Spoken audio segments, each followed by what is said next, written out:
Hello, everyone. GM. Welcome back to another episode of Overpriced JPEGs. It is time for your Friday recap and for your moment of Zeneca. Joining me for it, of course, is the one and only Zeneca, no longer Zeneca 33, which is still what I hear in my head when I'm going to introduce you. Welcome back, Zen. How you doing, man? I'm doing well. Congratulations. Like I said to you just off air, like you've been married since we last hopped on one of these calls together, which is it's a big deal. So I've been well. Yeah. Thank you. I know I'm not going to give any of my spiels because I already have, because other people have already congratulated me on the pod. Today we have a good episode though. We have a number of pieces of news that have come out. I mean, we're going to talk about some quick hits up at the top. We'll talk about crypto prices surging sort of strangely, given I feel like there's some downward pressure stuff happening.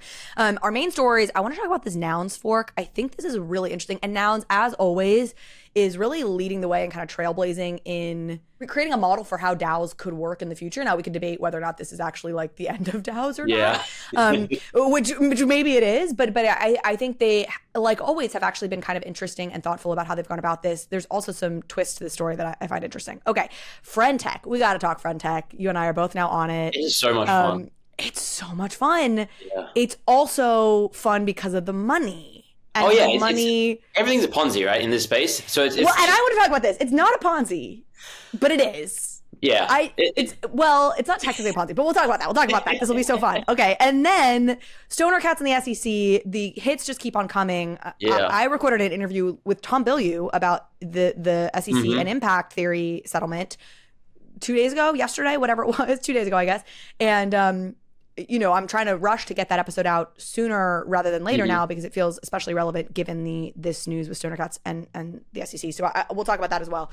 Actually, on that note, I put a poll on Twitter. It's still active, so there's no final result. But I basically said, hey, folks, would you rather me release this Tom Bilyeu interview early, which means that we will not have an episode for next Wednesday, of course, being the usual day that I release these episodes, or would you rather to keep to our Wednesday routine? You like your Wednesday routine, and I'll release it on Wednesday. Right now, the poll is heavily leaning towards please release it early, which means that is probably what I'm going to do.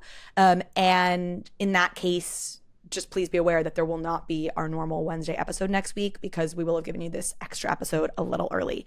The other fun announcement I have, and Zen, you may not know this, is the gin is ready. I saw that. We are so close to liftoff here, folks. So when you're listening to this, if you're listening to this, the day this episode has been released, it is Friday, September 15th. We're 3 days away. Monday, September 18th is the day you will be able to start redeeming for your bottle of gin. We're going to keep that redemption window open for 3 months. If there are stragglers after that 3 months, DM me. We can talk about it. But 3 months is your window. Please redeem. And the sooner you can redeem, the better for us as we just get a sense of numbers and process these things. So we'll have some fun stuff in week one, some fun little videos I'm going to put out and things. But September 18th, you can redeem for your bottle of gin. It's finally here, folks. The nightmare is over.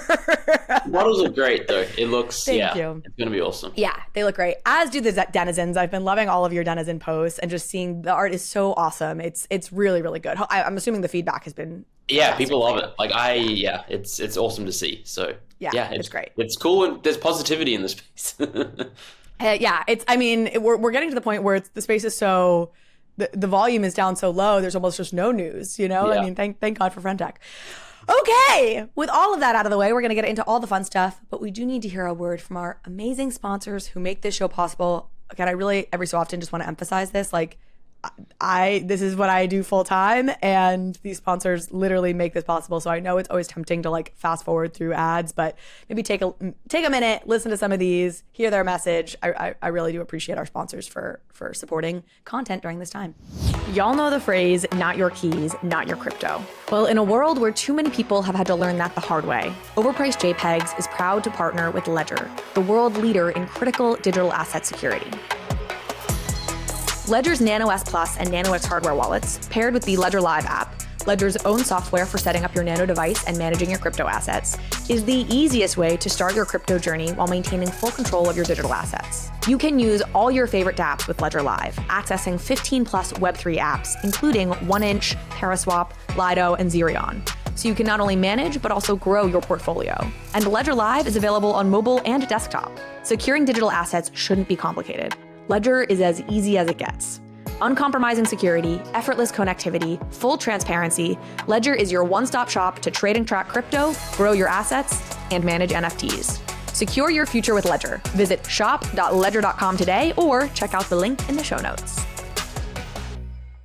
I am so excited to announce that this year, Overpriced JPEGs has partnered with OpenSea, the world's leading NFT marketplace, built for everyone, creators, collectors, noobs, and experts alike. I'm an OpenSea user because they have the best selection of NFTs and a truly inclusive view of the ecosystem, supporting 8 chains and 8 global languages. I trust the systems they've put in place to keep the space safe, like copyright protection, malicious URL detection and removal, robust verification, and more. It's why they are the place to buy, sell, and create NFTs. That's right. You know OpenSea, you use OpenSea, but did you know that OpenSea now has drops? New exclusive projects launch every week from top projects and creators, and you can check them out now using the link in the show notes. They also recently introduced self-serve drops, which is in beta, and allows creators to launch their projects right on OpenSea. This drops product gives creators access to tools like rich storytelling drop pages, multi-chain support, and drop mechanic customization. The full launch for self-serve drops is coming this spring. So check out the upcoming drops on OpenSea right now using the link in the show notes and own what moves you. You'll also be supporting the show in the process. All right, Zen, we're going to start with our vibes check as always. Crypto up, crypto pumping. Do we know why? No. So I was on a flight yesterday from Dubai to Australia. So 14 hours, I wasn't here. I wasn't online. I get back, I look at my phone, and one of the first tweets I see is this news of FTX and how they've gotten court approval to dump, I don't know, tons and tons of $1 billion worth of coins. And I'm like, all right, crypto's, no, it's up 2%. I'm like, all right, there's no rhyme or reason. Anyone trying to trade this space should just probably not. Yeah. Well, so it's so funny. I'm actually trying to pull this tweet up now. So if you see me looking to the side, this is what I'm trying to do. And of course I can't find it. So I've largely insulated myself from the phenomenon I'm about to describe, but every so often it still sneaks up on you. So Adam Cochran, do you know who Adam Cochran is? Oh yeah. Guy who hates Binance. Among many other things. Guy who hates Binance. What's his reputation? I don't know enough about his vibes. He was getting a lot of hate. Well, let me tell you what happened, and then maybe I should get your thoughts. Okay. This is his tweet from Adam Cochran, and this came on September 12th. I've been saying if Binance blows up, we'll be fine in no time. Got a tip that I've not yet been able to fully verify, but I would lean towards it being true. And if it's true, it'll be a longer, more painful ride than I thought. And life behind bars would be the good outcome for CZ. I've sent that tip to some journalists I think can confirm if it's real, and will keep folks updated if I get anything back. But in good faith, I had to redact my, quote, we'll be fine stance and replace it with, quote, we'll probably be okay unless the other part is real, in which case, holy fuck, we're going to zero and going to have to rebuild over time. Always fun times in crypto. Now, this came around the same time that the news, of course, came out that Schroeder, or whatever his name is, the Binance US CEO was stepping down. And I gotta admit, again, I'm usually insulated from this. I'd had a glass of wine or two, and this freaked me out a little bit. And I really had that thought, should I move to stable coins? Do I just move my ETH to USDC? And that kind of panic. And luckily I've had enough training on these markets to be when you feel a sense of urgency, you're making rash decisions and don't fucking do anything. And my I don't care. If the price of ETH goes down, that I really hold long term. I DCA in, it's fine. But this rattled me. And then I was thinking, oh my gosh, and you've got maybe another shoe to drop on the Binance thing. In fact, we definitely have another shoe to drop on the Binance thing. What'll happen to prices, I don't know. And we've got this FTX downward sell pressure. We're heading to 3 digits again. Yeah. What the fuck? Okay, so with that all said, now I'd love to hear your thought. But then a lot of people in the Adam Cochran comments of this were fucking engagement farming, just your classic kind of vague saying nothing tweet to scare people. This is a bottom signal. So what is your take on all of this? There's probably some element of that. I think anyone that tweets has a view in their mind of how, especially who has a bunch of followers, they're how can I word this in a way that, journalists have been doing it forever, is to get engagement and attention. And surely this is going to grab it. Maybe he's right, maybe he's wrong. He reminds me of, I think middle of last year when ETH was in 3 digits or maybe close to it, there was a tweet, it was Bill Ackman or someone else tweeted out that I have it on very good authority that, if you have money in crypto, bad things are coming or something, and then we just immediately bounce back, and we've been doing kind of well ever since. Now, maybe he was right, and Adam is right, and there's some big looming behind the scenes threat coming. Punk 6529 is always actually talking about like the existential threat to crypto is governments and like blocking off all the on ramps and off ramps, and it won't kill. We'll get to that certainly in this conversation too. Yeah. So I'm at the point similar to you where it's, maybe it's right, maybe it's wrong. I'm not going to believe it because I see a tweet. I just believe in the long-term vision, but like it wouldn't shock me to my very core if in 2 years from like in 6 months from now or whatever, some amount of time, things drop another 95%. But like, to me, it's a small percentage chance versus the much more reasonable and likely percentage that, we'll probably bounce between 1K and 2K for a while and then hopefully start to trend upwards. Yeah, you're right. Obviously, it's so interesting when you're dealing with money, and funny enough, this is probably partly coming off of a wedding, which costs some amount of money, and you know what I mean. You're like, I'm already feeling a little bit profligate in terms of like just spending, and so the psychology of money, like you every so often it just hits you in that place where you have that feeling of like. Of kind of panic almost. It's very interesting. And again, it happens so rarely for me at this point because I feel like I've been in this market now long enough to have wired myself a little bit better, but every so often. So let's talk a little bit more about exactly this FTX news. Obviously FTX is in bankruptcy proceedings, and whoever's running it now, I don't know if it was their general counsel, I forget who's running FTX is like, in this interim process. But they basically, they filed to the judge to be allowed to sell off their coins as part of the, whatever they're holding, their digital assets that they're holding as part of the bankruptcy proceedings. And so that's happening. And these are the numbers that I saw. It's funny because it was in a recent article, but weirdly, these numbers are as of January 2023. But let's call it, they're probably, which is actually a lot of months ago, but roughly this is what we're talking about. 685 million in Solana, 529 million in FTT tokens. Separate thread that we're not going to go down today, but why FTT tokens have any value is... Yeah, how is that even possible? $1. I looked at this yesterday. They're like $1. Maybe because like there's all these rumors of like FTX 2.0 or 3.0 where they're going to launch, and maybe there's some role there, but it's... Yeah, but $1? Yeah, it's wild.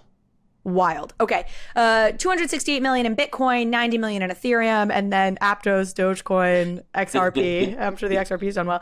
It's hilarious. It's like this freaking exchange was holding Dogecoin probably. Anyway, I guess obviously they had folks who deposited things like that in there, but and then an additional 1.2 billion is held in crypto on third-party exchanges. So anyway, to your point, billion plus. Lunch. Pretty intense downward sell pressure. They're going to do it in phases. Like this isn't happening all at once specifically so that they don't just completely like rock the markets. And then the other downward sell pressure, as we were talking about earlier, is the news that the Binance US CEO is stepping down. There were some sealed files from the DOJ apparently last week that something to do with Binance. Like it feels like something is brewing in terms of a next step of action against Binance, CZ, who knows? I also, I recently read, and I've tweeted about this a bit, I read Number Go Up, which is a new book by Zeke Fox, who's a Bloomberg reporter. It's very negative on crypto and NFTs. I'm going to debate him about it on the podcast. I think that'll be a really good episode. I'm hoping it will be. And just like, I don't know. So it's just been fresh in my head, like all these scams and how horrendous so much of this industry is. And so then reading the Binance news, reading that Autumn Cochran tweet, I was just like, oh my God, it's all going to zero. Like, what have we done? Okay, other piece of news I want to just talk about when we're vibes checking here and talking about this, the quick hits in the space is Nakamigos has risen. They've I don't mean risen in terms of number go up, but I mean has woken up to announce something. This was something they've been teasing for a little while. They had teased something. They were like, fall is coming, and it had a little wolf in it that looked like a wolf game wolf. So people were like, maybe there's a wolf game collab. What it seems to have been is this Nakamigos cloaks, which is a 20,000 pixel collection that they're giving gaming IP rights away to. It's weird. The reaction was negative, and then there's a more recent update that I'll give that's turned it around a little bit. But like basically, but give us money for, they were looking to raise, if they sold out, it'd be like $1.4 million. Give us $1.4 million for 20,000 pixels so that you can go make a game with them It's not 2021 anymore, guys. It's not even 2022 anymore. It's not even early. Like, what the hell are you thinking? 20,000 additional NFTs? It's, like, rightly so. It's the market eviscerated them, and that's what you love to see. It's like, we're not putting up with this BS anymore. Yeah. Totally. And I heard people saying, like, I guess the cloaks concept had been somewhat known beforehand, or maybe there were some amount of details, or when people first saw it, the initial reaction was, oh, this will be like wearable. Correct. The idea basically being it'll be non-dilutive because this will be some sort of add-on feature to our existing Nakamigos. And then, of course, it was not that. It was completely dilutive. Yeah. I mean, my God, like, you watch what happened with every other project were way more highly regarded than Nakamigos. Yeah. And I mean, it's really bold. And so, yeah, people just felt really disappointed. They felt let down. Prices fell like 44% in like the 24 hours after the news. Yeah. But it's starting to surge back up again a little bit because the team has now made the cloaks. Oh, this was the other thing. So they've now made them free for Nakamigos holders. That's the other thing. Like, they weren't even free for Nakamigos holders. Which is no benefit. Like, early minting window. Yeah. Yeah, it was an early minting. So wild. So anyways, now they're free for holders. That's helped to restore I think, like, last I saw it was like 0.28 was the floor. But it's still down from where it had been prior to this announcement. So, I mean, whatever. It almost feels irrelevant. Like, it just feels like, okay, yet another project that's I guess just trying to get money. Who knows? Who knows what the 1.4 million was for? Maybe it was just a cash grab by founders. Maybe they were actually trying to do something. They didn't give enough information, and that's part of the problem. Yeah.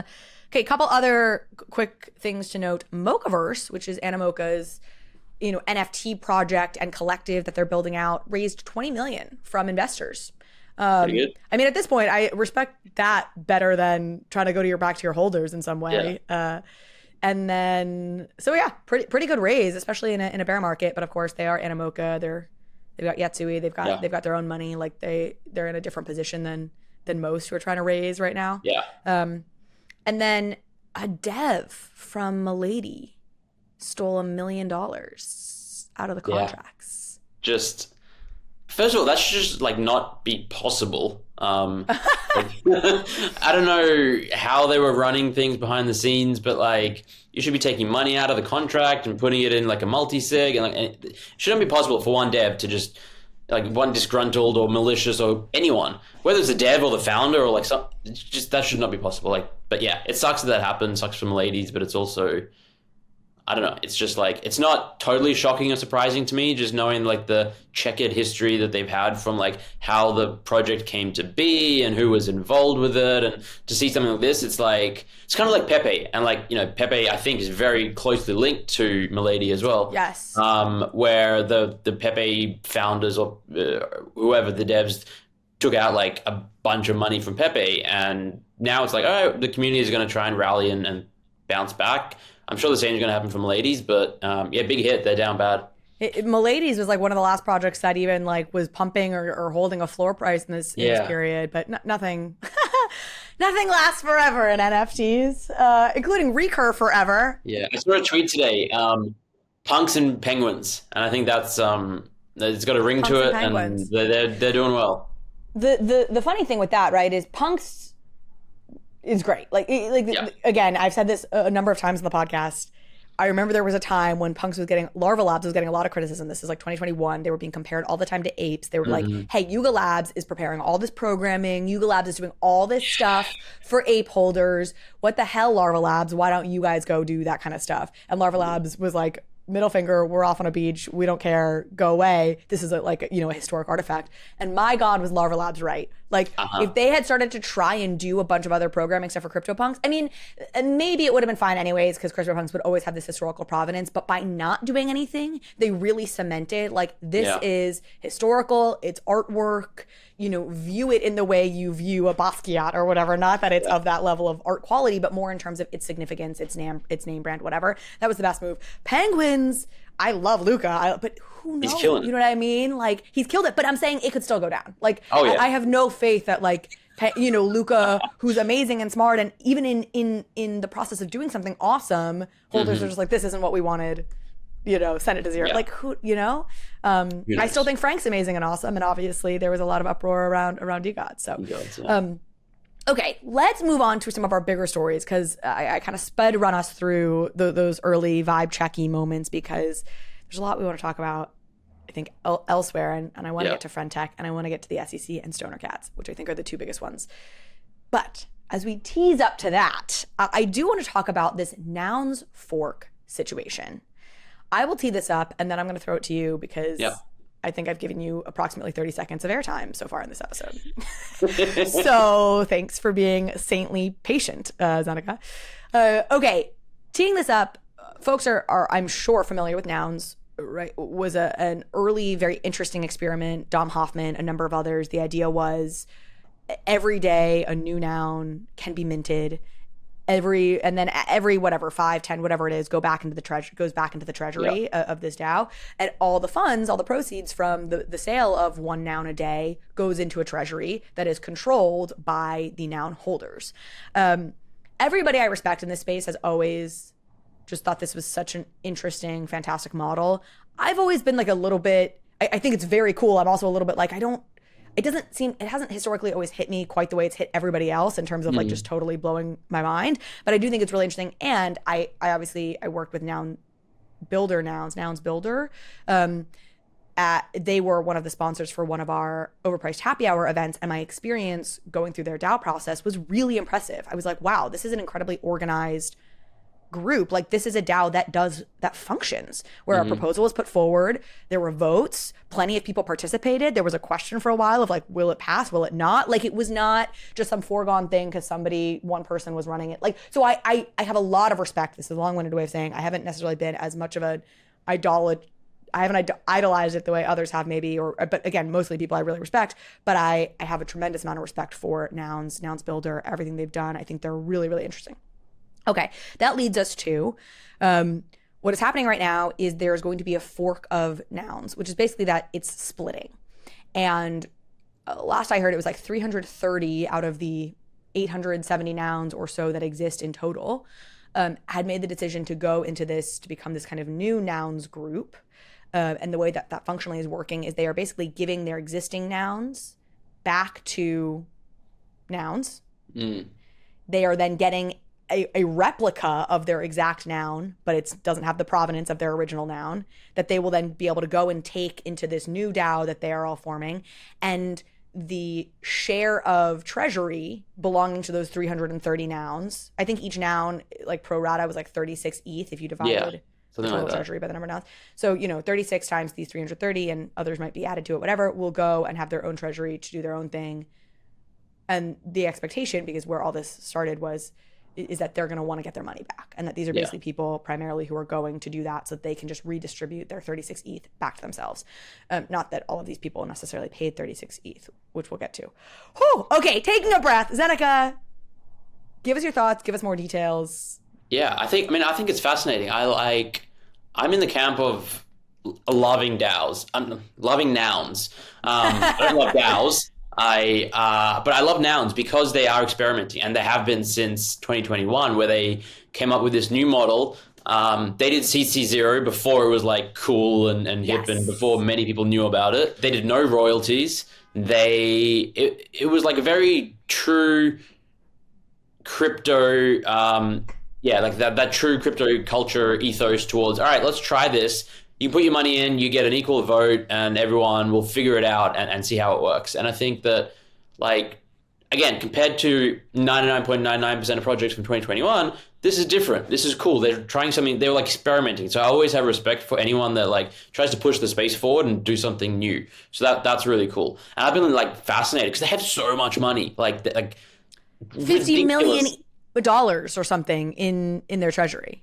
And that's I think they've spent and they've staked like tens of thousands of ETH or like dollars worth just because they don't know what to do. Like they were making let's say 30 to 150 ETH a day. And we talk about like Nakamigos trying to raise, I don't know, like 800 ETH or something, or 1,000 ETH, and they would make this in a few days. And every single day for almost 3 years now, they've been making money.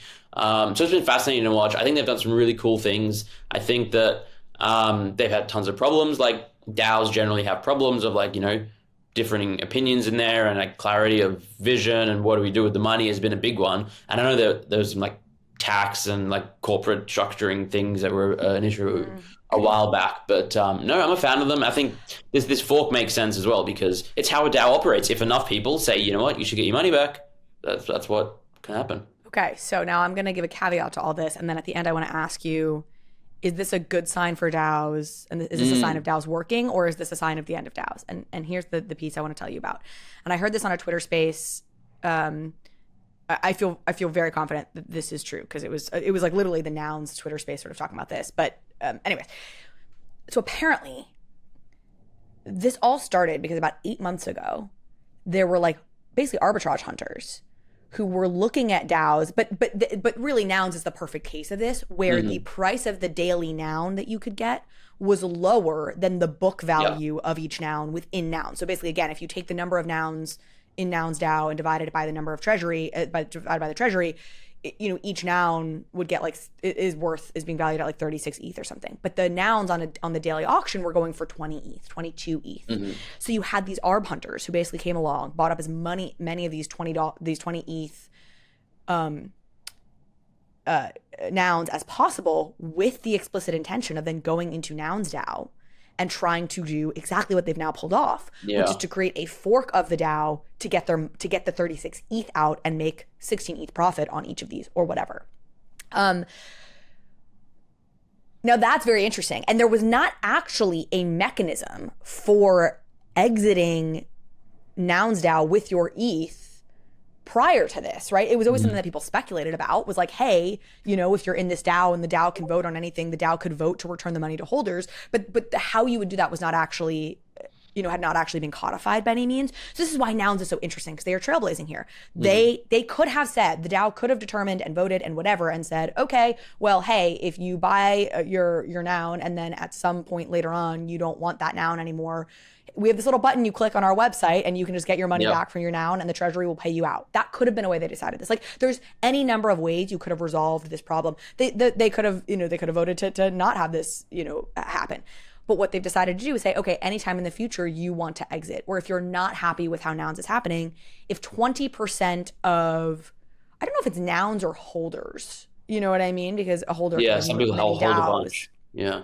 But whatever it is, it's a 20% is the threshold. Decide they are unhappy, they can go and fork it, and we'll do this whole thing where we'll split the treasury off for them. They'll give us the nouns back. Those original nouns will sit in our treasury. They'll get a new noun that's an exact replica, but it doesn't have the provenance of the original one, and to go off and to do what they want. So leading us up to this question of like, is this the end of DAOs, or is this very cool? One of the things that it strikes me is that this means this ARB can continue to be run. Because they now have created a mechanism by which you could get value out. I guess the fact that it can continue to be run means that obviously what's going to happen is that the daily price of the nouns is just going to come to start mirroring the book value. Yeah, no one's going to overpay, I think, anymore. No one's going to overpay, but people aren't going to underpay either. Like, does this, I guess, I'm thinking this in real time, like, how does this play out, right? Like, in terms of, if right now the book value is 36 ETH, presumably, does the price of a noun stay 36 ETH forever because nobody wants to overpay or underpay? It's a really good question. I don't know the answer because it varies on like market psychology. The price of ETH in USDC, I think probably plays a factor into it as well. And yeah, I honestly don't know. I think that, it's such an interesting experiment because we don't know what's going to happen yet, because presumably some people clearly, and like 80%, or I don't know what the exact number is, maybe 40%, 60%. Some percent, over half. Over half of the DAO doesn't want their 36 ETH back. So they clearly value being part of the DAO more than they value having 36 ETH. And that's an interesting thing. And so then going forward, if the arbitrage opportunity isn't there, then presumably the DAO is likely to be made up of people who aren't trying to get that money out. And it's just a different structure. And it's, again, interesting. Let me introduce you to a brand new company that I could not be more excited about, Web3 Sense. a Web3 analytics platform that combines on-chain data with social media insights to give you the deepest, most meaningful intelligence into any NFT community. I have tested other analytics platforms out there, but Web3 Sense has the most comprehensive capabilities I've seen in the NFT ecosystem. They apply sophisticated data science to wallet histories to determine behavioral patterns and help shape predictive analytics. In other words, they can tell you which Twitter accounts are actually the influencers in your space. And they can tell you what resonates most within a community by looking at what other communities' token holders are involved in. The number of use cases here is virtually unlimited. So whether you're a trader, creator, institution, brand, agency, I promise Web3 Sense has data that you want to see with the deep and actionable insights that you need to build, analyze, grow, start, whatever you want to do within the NFT space and in terms of building a business and a community. Now, they are still in very early days, so they're eager to connect with the community. So if you're interested in learning more about what Web3 Sense can do for you and your business, and you should be, go and fill out the very short form linked to in the show notes, and someone from their team will reach out with more information and an opportunity for a product demo. Trust me, you won't regret it. As I think about this, I guess realistically, there are people who might still overpay because the value of being in the DAO to them still means something to them, right? Yeah. To your point that people not everybody's just cashing out their 36 ETH. Like, maybe this actually is upward pressure because nobody's going to underpay for a noun because they know they can always get it out, but people might overpay because the value of having the noun means more to them. And then of course that'll ultimately drive up the book value, which will drive up anyway, I'm sure there's smarter people than us, or just people with more time and calculators in front of them that could do a better job than we're doing at sort of game theorying this. But I just respect the hell out of them kind of leading the charge. Now, anyways, the reason I say is this the end of DAOs is, again, because Nouns DAO has been such the model, and you now have people exiting it. And it's worth noting too, there's also factions of folks. Some people were these arbitrage hunters who wanted to make this happen just to make money. Other people, I think, wanted Nouns to be operating differently because you've got, a whole group of people with different interests, different wants. Some people wanted them spending more money and doing more projects. And so I think people are leaving for any number of different reasons. One thing that I think is really interesting, and I'd be curious, I tried to find out, but I couldn't get the details, how this happened. Why isn't it just that the nouns who want to leave get whatever value is paid for those specific nouns? Why was it determined that you could just get forked and take the average value of the nouns? Why are these arbitrage hunters getting their way in the sense that they paid 20 ETH, but they're now going to get 36 ETH, as opposed to, great, what we're going to give you is the 20 ETH you paid for that noun, and that'll go into the treasury of this new nouns thing, and presumably that's what you can then take out of it. That's interesting. I think that on the surface it makes sense, but I think it might create this interesting dynamic where then anyone in the past who overpaid, to pay 150 ETH for a DAO, for 150 ETH for a noun, even if you don't want to leave, you'd be like, I'll take the ETH, I'll go buy 3 more. And then I think it right. doesn't totally work. So you're right. Has to be this way. The first noun was sold for 600 ETH. you can't give that 600 ETH back. I don't remember. I just know it was 600 ETH, the first noun. What a wild time. Height of the bull market. Yeah. Crazy provenance. You're the first noun. 600. It's honestly, that's a hell of a flex and a cool NFT to own. Yeah. Yeah. Oh, for sure. For sure. I mean, for 600 ETH. Yeah. But very cool flex. Yep. Anyway, I think this is a very interesting story. I mean, we'll kind of keep following it. I'll be curious to see how it plays out. Again, mad respect for nouns for always just kind of leading the charge and just being thoughtful. Again, this was a thoughtful way. There was clearly intention behind doing it this way, creating this forking mechanism, as opposed to just saying, okay, fine, we'll just give you your money back if you vote to do that, right? There was a lot that clearly has gone into this. And I just think I think it's really, I do think that, I don't think this is the end of DAOs. I actually think this is an example of a community that is managing to function as a decentralized decision-making body. And I don't think that is something that is easy to do at all. I don't think there'll be that many examples in the world of this. I don't think companies are going to start becoming this, as I think once was speculated by the super enthusiasts. But this is an example of a DAO functioning and working. Mm-hmm. Yeah. You know what? To me, I think the best part about DAOs, or to me, is not the fact that they're decentralized autonomous organizations. I think that's cool. That can work. It's really tough. But it's the transparency. It's like having a treasury on chain. It's being able for anyone in the community, in the world to be like, all right, this is where the money is going, we can see. And I think if like there are obviously occasionally legitimate reasons for not having that level of radical transparency, because if you're trying to buy another company or you're dealing with the government, like there's some instances where you just need privacy. But for the vast, like 95% plus of all transactions, it would be better for the world, I think, if anyone could see, and then they'd be like, all right, I'm buying stocks in this company, and you're not going to tell me once every quarter or year what you're spending it on, and it'll just be like a big line item. I can actually go in and see, okay, you spend $8,000 on marketing budget here. You spend $20,000 on pens for the company, and be like, all right, this is this company that seems sensible, or this one is just spending $300,000 on parties and writing it off as like community building or whatever. And it's, to me, transparency is one of the biggest things of crypto in general. And I want to see more, not DAOs, but like, I didn't come up with this, I can't remember where I heard it, but like TOs, transparent organizations. Get the whole decentralized and autonomous thing.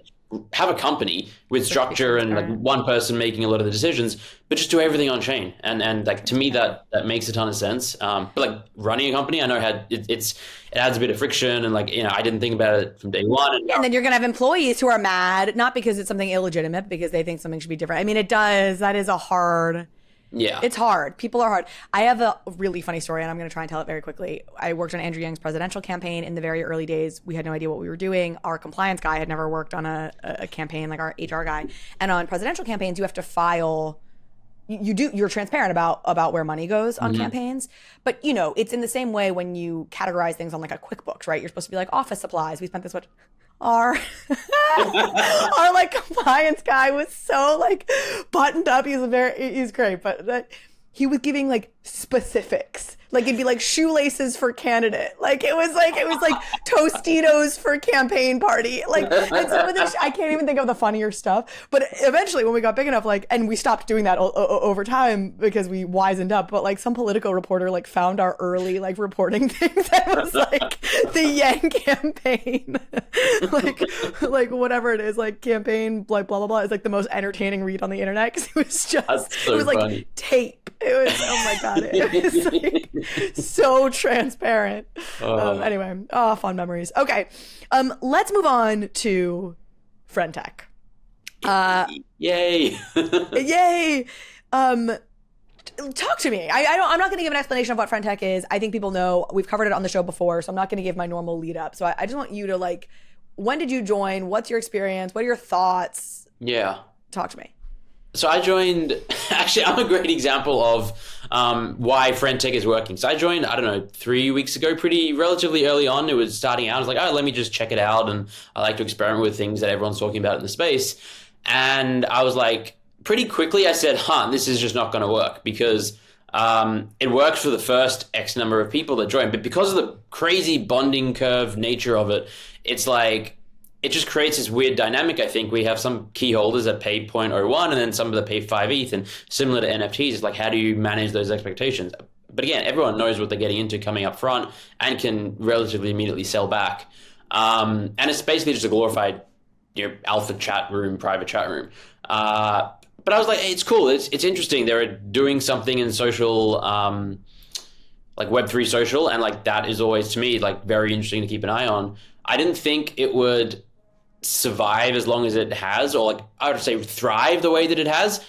But you add airdrop speculation and the ability for degens to gamble, and the Ponzi-nomics of number going up makes people feel good and wanting them to then reinvest in another key, and that number goes up, and you have what we have, which is it's honestly tremendously fun. It is great to hang out. I love buying keys from like just friends and people I know and like have followed and been peers with for a couple of years. I'm like, hey, I know you, support you and see what you're up to, and then you go in their chat and you chat with them, and it's fun. But it's like I'm quite certain at some point in the next, I'll say 12 months to be conservative, it's going to drop 90%. But it's like, when is it? Do we go up a heaps further and then we can drop, and then does it go back up, or is it just, who knows? But like that's what it is. But it's really cool. So let's talk about the Ponzi, because I tweeted this morning. I said Friend.tech really is a better Ponzi than other Ponzis. Mm-hmm. And in some ways, what I was really getting at is that there's more of a there to this product. I'm totally with you. The prices are going to collapse. The product, nobody will be using this thing in a year, I believe. But it's it's not actually a Ponzi. So why don't you tell me why you describe it as a Ponzi?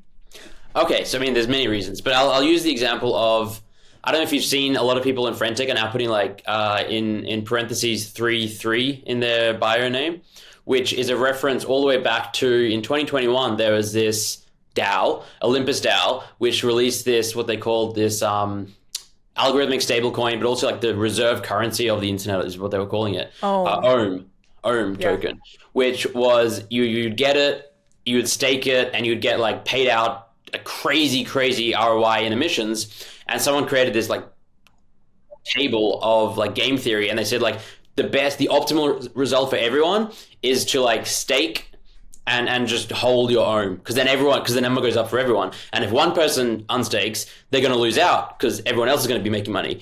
Obviously, it's like if everyone just follows that forever, then great. But at a certain point, things crash and it falls apart. And 3 was like, in the game theory math was like +3 to stake and hold forever. And they were giving you like 100,000% APY. So it was like clearly a Ponzi. But I would say this all the time, where it's like, Own Ponzi is the best Ponzi because it's fun to have number go up that much. But it was, everyone I think knew it was a Ponzi. It was just a matter of, all right, maybe and they're still around. Like they've got their token that is up from issuance, valued at like $10, $11 each. But on Friend.tech now, everyone is doing the same thing, where they have their 3 in their bio, and they're like, I'll buy your key and I'll hold it. If you buy my key and you hold it, and if we just never sell, number will just go up. And if everyone does this, everyone's number is going to go up forever. And I'm like, yes, but that's a Ponzi, and it will crash at some point. So I had been sort of, well articulated. I had been describing a Ponzi as like something where there's like no intrinsic value to the thing. The value is in other people coming along to participate in the thing. Now, I think technically a Ponzi, I started looking it up. I was like, what is this really? Technically a Ponzi is there's no product or enterprise. It's Madoff, right? It's like you're putting money into something and you can take your money out and even make money on it, but there's actually no fundamental underlying thing. So that got me joking. I'm like, you know what? Friend.tech has an underlying thing. Like this is why it's a great Ponzi, because there actually is a product here that's reasonably fun, like creator private chats. I'm enjoying the hell out of it. Like I'm going in there, we were talking about, there's something that I've been kind of investigating, and I don't want to put it on Twitter yet, but like I'll go put it in my Friend.tech group, and like I want to go talk on Friend.tech. So there is a fundamental product there.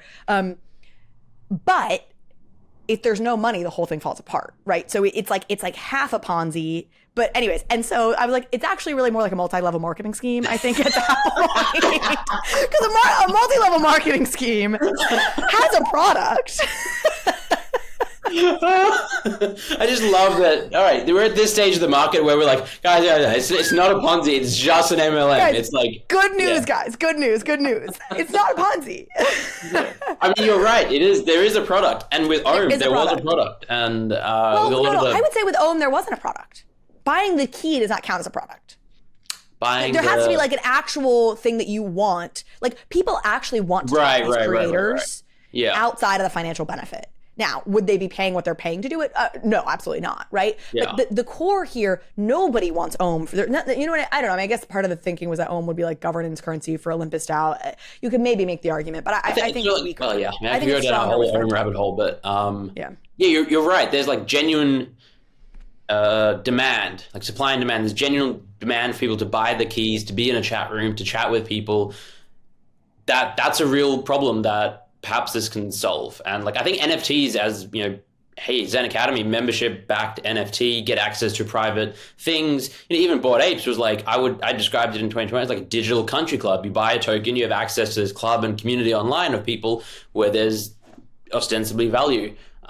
This is just that, but like very specifically focused around singular creators. And like I've seen all these tweets, NFT Stats puts out great ones about the amount of like royalties and money that creators are making through Friend.tech, which is it's kind of cool for creators. It's less cool for the people that are like, we always get it, that are like, pumping their token and promising things that they know they can never deliver on. Like, oh, buy my token, we'll go to 10 ETH or like 5, we'll all make money, we'll all get rich. And then they're making rich because they get, they're making money because they get money on resales. But for genuine creators, like it's really cool seeing people make some money. Totally. Again. I one of the NFT stats numbers I saw was like $500,000 had been paid out to creators. I don't know if it was all time or over a shorter period of time, or I think it's more. No, I'm sure it's more now. This was, I think it was like a week ago. And I also think the $500,000 was like a constrained time frame. Like, I think it was like $500,000 were paid out over like the weekend. Like, you know what I mean? Like, the last week. Which is really, like, that's a lot of money. That's a lot of money. I mean, it's very interesting. So, and look, and that's why, the product is nothing new in the sense that there's OnlyFans and there's Patreon. Like, access to a creator is a thing people are willing to pay for, which again is why I say this is like a better Ponzi than other Ponzi's, because like there is something much more fun and there is a real world analog here that people are already paying for. What you have here is just, an artificially inflated market because of the airdrop pieces. And for anybody who's not following this closely, one of the backers of Friend.tech, one of the investors of Friend.tech specifically, or of Base, I think of Friend.tech specifically, it must be, I think is Paradigm. Yeah, it's Paradigm, and Paradigm's invested in a lot of projects in the space, and has done, Blur being one of them, and knows the airdrop token, airdrop farming game very well. To be clear, we do not know that there's an actual airdrop coming. The idea that there's an airdrop is speculation, though it seems like it's based on something. It's reasonable speculation, and then from there, even like what the airdrop would be, what the math would be, we have no idea. People are saying there's going to be 100 million tokens. I don't even know where people got that number. Yeah, it's wild, and it's 5 months away. So like, I think one piece of information they released was like, we're going to give you. We do know there's going to be an airdrop. No, so I don't know if it's specifically an airdrop, but they said we're going to give you points every week. So every Friday, you get points in your account. And then I think they said something about in 6 months' time. They said this about a month ago.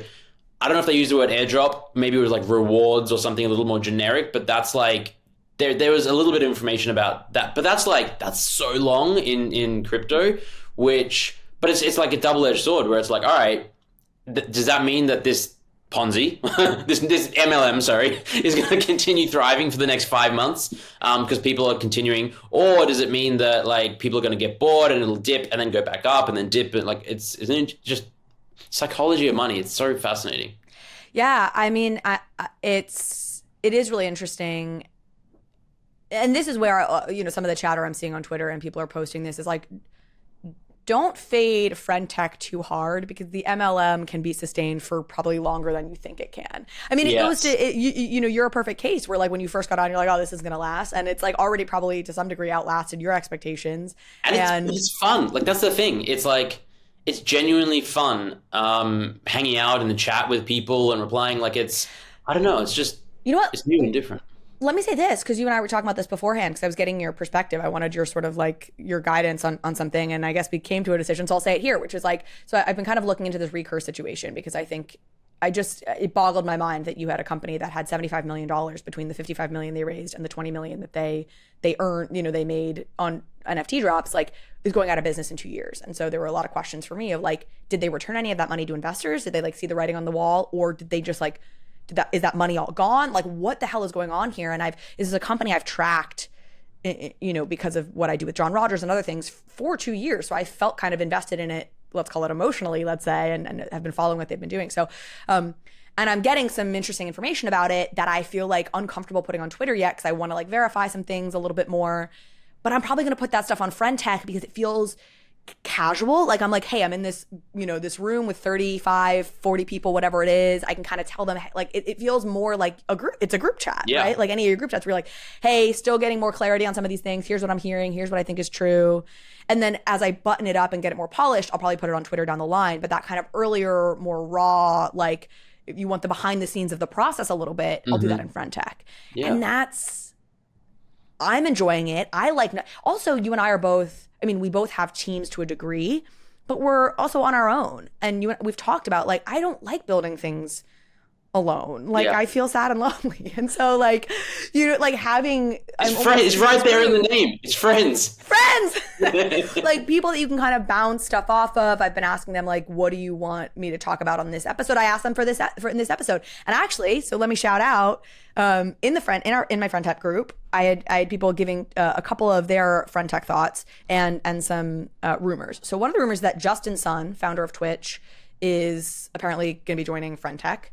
Unconfirmed, but there was a tweet saying that like a big name was going to be joining Friend.tech soon, and then others started to report that it was Justin Sun. Who knows? But somebody on my Friend.tech said that. Also, a rumor that sign in with Reddit is coming to Friend.tech. Oh, that would be great. Well, yeah. Sorry, say what you were going to say. No, I was just going to say, like, just the whole, this is bigger than crypto, because, like, there's so many people that are, like, just interested in tech or just creators of other that are experimenting with Friend.tech, which is kind of cool to see. Yeah, absolutely. And then somebody, and I think this was more of a prediction by this person, it was that, well, I guess that sports betting, that there was going to be kind of a sports betting crew. And maybe this is already happening, but you had Matt Kalish, who's the founder of DraftKings, who's pretty involved in NFTs. I mean, I know he was a big holder of Deadheads for a while. Like, you know, he's been involved in this stuff. He's good friends with Gary Vee, so he's in that world. But Matt Kalish, founder of DraftKings, co-founder, signed up recently. And there was a big pre-reveal pump, apparently. I don't know. There was like a lot of, like before his first message, it like the tokens pumped a ton, and then his first message came and it like dropped, apparently, which is just nothing's new under the sun. This is literally NFTs. It's like the Simpsons meme. Yeah, exactly. But anyways, that maybe like kind of, you know, you had phase 1 of this was like crypto Twitter getting into it. Phase 2 of this was OnlyFans, you know, and then phase 3 of this is sort of sports betting was what this person was saying. So low tide in the Carly P. Riley Friend.tech. In any case, so I think that's interesting. But again, like these are the conversations that are happening in there, and that's cool. It really is a cool product. But I don't want to mislead anyone either, which is that like this will pop at some point. The keys will stop being worth something at some point. When the keys aren't worth something, when the trading volume goes down, the creators are going to leave. Because as much as like this is fun, it's also mostly fun because it's like, oh, we're also getting paid for this, which feels like really worthwhile. And so if you're, you know, thinking about jumping in, just like please understand all of these facts. With everything, just put in what you can afford to lose. Like imagine it's all going to go to zero. Yeah. Yep. Totally. And this is the last thing I'll say on this, which is just, and this is, I suppose, an obvious point, but this is why the PFP market will never fully die. It's like, there is a cohort of people who want to fucking gamble, and they want to gamble on interesting, weird shit. And this is the latest thing. Like NFT ETH volume is down. It's hitting all-time lows. Nobody is trading NFTs. But all those people, there's still something. Yeah, we're on Friend.tech, doing this on Friend.tech. We need the adrenaline rush. We need the dopamine hit. So, so anyway, that's what's going on. Okay. Any final thoughts there, or can I move on to Stoner Cats and the SEC? Let's move on. Yeah. Let's take a dark turn. A dark turn from the MLM in which we all participate to the SEC. Stoner Cats and the SEC. I tweeted this, and this also feels like an obvious point to me, but it's really worth stating, which is we now have 2 settlements with the SEC. One was Tom Bilyeu and Impact Theory. The second is now Stoner Cats LLC, which is noteworthy. It wasn't Big Head Club. Big Head Club is the company, and I've had Mac Flavell, who's the founder, on my podcast twice. I'm a big fan of his. Big Head Club did like the development work. You know, it was sort of like the team that was doing the customer service, whatever. Stoner Cats LLC, I believe, is a production arm of the actual show Stoner Cats that's under the Orchard Farms. I forget what it's called. Mila Kunis has a production company. And Stoner Cats LLC, who's ultimately who the SEC named in this, is like the production company arm of this. In any case, they have settled for $1 million. Both the 2 settlements we have so far have both been with big names. So you have Tom Bilyeu, 13 million views a month on YouTube. You know, I think I'd call him a celebrity, certainly a big following, let's call it. And then you have clearly celebrities, Mila Kunis and Ashton Kutcher behind Stoner Cats. What's so interesting is in both of these SEC statements, one of the requirements, there's, 3 or 4 requirements for these projects. It was pay a settlement, pay a fine, turn off royalties, burn any of the NFTs that you continue to hold. And then the 4th requirement that both of these shared was share this information from your Twitter account and on the website. And on the one hand, sure, okay, the word should be gotten out, I guess. And on the other hand, it just like reinforces the idea that the SEC is just trying to blast a message as far and wide as possible that nobody should join this space.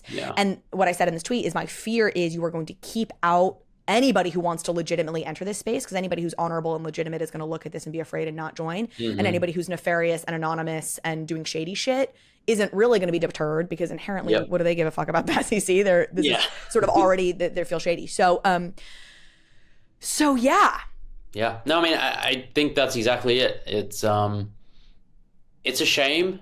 I like in both cases, the dissenting statement or opinions were very worth reading, and I think very sensible and logical. And they basically said, we just need clearer guidance, and this is going to wreck and ruin a lot of like genuine creators and artists and people that might want to use this technology as not a security. Like, it's like, yeah, I think it's exactly what you say. It's like a scaremongering tactic where a lot of the genuine creators are going to get, feared away, and it's not going to stop the degens. Like, there's going to be anon people all around the world that still release like way more actual security type things, and they're going to promise passive income and all sorts of stuff. And it seems bad. So, and yes, and you mentioned this dissenting opinion. So for people who missed this, basically there are 5 commissioners on the SEC. I think for both of these cases, I know this is true for impact theory, but for both these, there were basically 5 commissioners that determined, the final result here. And in the case of both, I believe it was like 3 sided one way, but basically 3 opted to say, hey, there needs to be a settlement. These are unregistered securities. And then there were 2 dissenting voices, and both wrote statements, much like you'd get out of the Supreme Court. And the dissenting voices are really worth reading. I get why this is complicated, right? And I've said this before. I do not think that Ethereum is a security, and to call it a security is to strongly misunderstand how Ethereum functions. I think it's a little bit more complicated with many of these NFTs, in which, so just to refresh people, the Howey test is an investment of money in a common enterprise with an expectation of profit due to the efforts of others. What's tricky with these, with the ERC-20s is it's not a common enterprise, right? Like, if you were to list who's the security issuer of Ethereum, well, when Ethereum came out, there was a for-profit company that has subsequently been dissolved that issued early Ethereum. And now Ethereum, to the extent that it's governed, is governed by this nonprofit. Who the hell are you, on a yearly basis, like, who's the issuer? Like, it doesn't work, right? None of this stuff fits. In the case of these NFTs, it is pretty clear who the issuer is, right? Like, we understand there is a central entity, right? So an investment of money, I think, and then so where this comes down to is an efforts of others. Like, it is kind of clear there's like a central body that is working towards, in the case of Stoner Cats, working towards something. Even in the case of impact theory, working towards something. You can point to who those leaders are, who those organizations are. So what this comes down to is, was there a reasonable expectation of profit? And is it an investment of money in I believe it's investment of money in like a common enterprise or something? Like, are these things collectibles, right? Or are they not? Yeah. And so I'm much more than in many other cases, like, I hate to say it, but I'm sympathetic to the SEC looking at this and saying this feels kind of like a security. But here's where it gets dicey. I think that more than 5, 6, 7, 8% of projects, impact theory and Tom Bilyeu and Stoner Cats and their team were actually very, very careful to not suggest that there was going to be profit coming out of these. I think in both cases you can find like a few sentences that are probably missteps. In the case of Stoner Cats, I think specifically Mila or Ashton, actually, I think some of the celebrities who probably were less in the weeds, said some things that were problematic more than the actual teams on the ground building these things. But I think they were very careful to not make it sound like you were going to make money off of these things. But when you're launching an NFT in an environment in which clearly the market is like, should you be held responsible if the market sentiment is that any NFT is about making money, but you're not saying mine is about making money? That's where it gets really dicey. And that's where I have sympathy. I have a ton of sympathy for these teams. Well, first of all, I have sympathy for the teams because we should not be regulating by enforcement, right? So the way that this has gone about, where the SEC is just sort of ad hoc taking a hammer and I think that's wrong. Totally the wrong approach. And I really do believe that the keys, these Stoner Cats things, these were like crowdfunding mechanisms. I'm on the side of these should be seen as collectibles with utility. But they were launched in environments in which no NFTs were really seen as that. Like, NFTs were seen as a thing you buy to make money. And should these founding teams be held responsible for that? I don't think so, but I do understand why that complicates it, because clearly tons of people, including myself, who bought a stoner cat, who minted a stoner cat and then bought one really early. Clearly, I was doing that in part because I wanted to make money. Now, I also talked to the stoner cat team really early on. I was involved with them, like sort of advising them and things. And all the conversation was around how can we provide value in the form of like access to Hollywood folks. Like it was not about like how do we pump the price of these. It was like, let's provide real utility here. So that's why I know that team was not trying to like, you know, trying to say like, hey, like you should profit from these. Anyway, a little bit of a rant there, but hopefully that made sense. I think that's why it's tricky. I agree. And I think that my like issue with the SEC sort of looking at it through that lens is that it's not objective. It's like you can't try and put yourself in the mind, like who's to say when it's a bull market? Like if Stoner Cats launched today, is it a security? Everyone in the market is like, why would you ever buy an NFT? You're going to lose money. Like, and if they said exactly the same things, it's not like you should be able to, when it comes to the law, apply it, you know, in 1 year, in the next year, regardless of market conditions. I mean, there's exceptions, but like basically by and large. And, you know, there's people who buy comics and Pokemon cards and old collectibles. Some people, because they absolutely love them, they just want to put them, you know, in a trophy room or something. Other people trying to profit off of it. And I think that doesn't make it a security just because someone wants to profit off of it. I think it's what is it designed to do and what is it promoted as? And I think that, again, a lot of NFT projects, 100% securities. They said on their website, passive income, blah, blah, blah, blah. Other ones, very clearly, were very careful. And it's just unfortunate that those are the ones that are being targeted because of the high profiles of their founders or whomever. Yeah. Yes. And I actually want to clarify two things that I think are really important. One, I'm seeing a lot of jokes now being made about how you shouldn't add utility to your NFT and that like utility is the problem. Like sort of this conflation of like the SEC is targeting folks who have utility. And I sort of understand why that's becoming the perception. That's not the problem here. In fact, I think there's an argument to be made that if there's utility to your NFT, that can be a good thing. What you have to make sure you are screaming from the fucking rooftops, not just like not saying anything, actively saying this is not a way to make money. All this is going to allow you to like this. All this is going to allow you to do is, you know, X, Y, or Z thing. Yeah. I still don't believe that utility is the problem. Right? Like certainly if Pokemon goes out there and says like, hey, you can trade with these, you know what I mean? Like, or Rolex goes out there and goes, hey, you can tell the time with this thing, right? Like that is not making it a security. So anyway, so I want to kind of clarify that. And then I think the second piece, which is very specific to the Stoner Cats piece, is for folks to understand. So they've been fined $1 million. That $1 million is being put in a fair fund that the SEC is controlling that will be used to, I believe the SEC is controlling it, that is going to be used to refund holders, minters. We don't have details on that process yet. But I think there were some Stoner Cats holders who were like, I'm getting my money back. And I think it's going to be dicier than that. First of all, they only have $1 million in that fund. So like you're definitely not getting, everybody is not getting whatever they paid for this thing back. But clearly there'll be some sort of compensation that'll happen.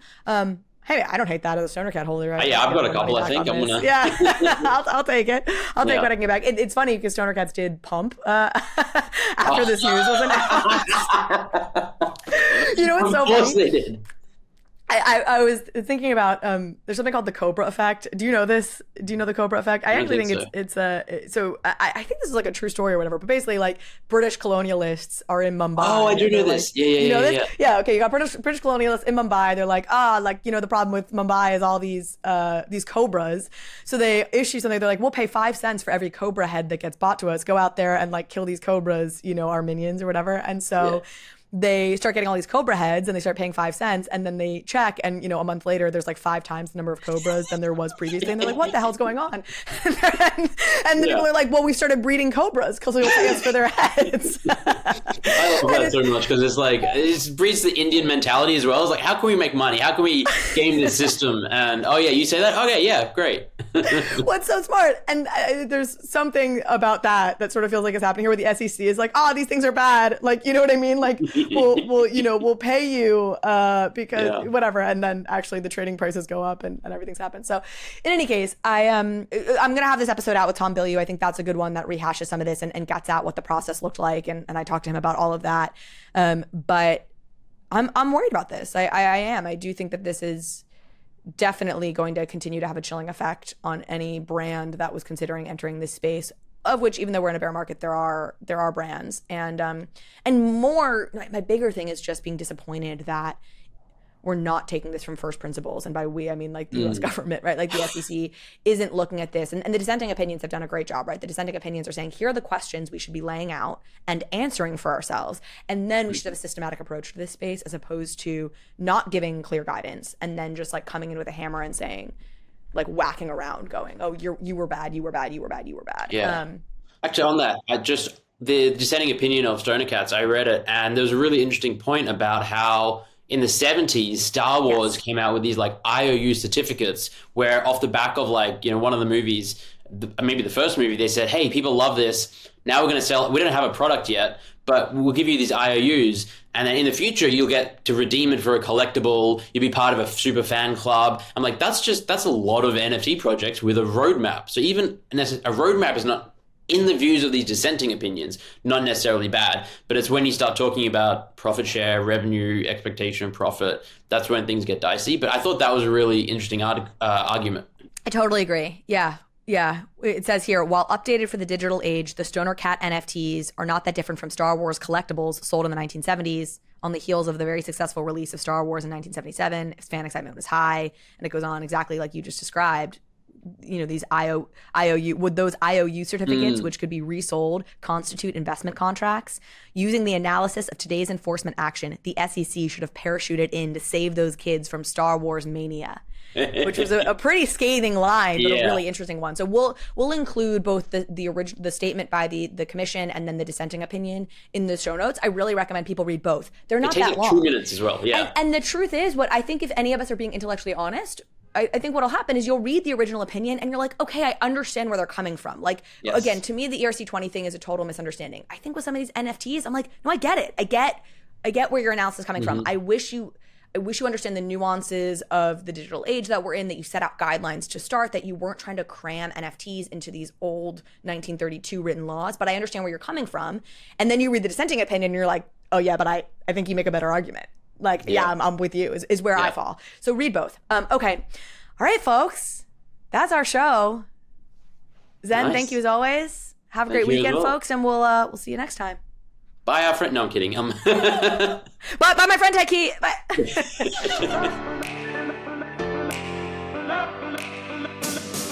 Thank you so much for watching this episode of Overpriced JPEGs. If you liked this conversation, if you liked this episode, please go ahead and hit subscribe.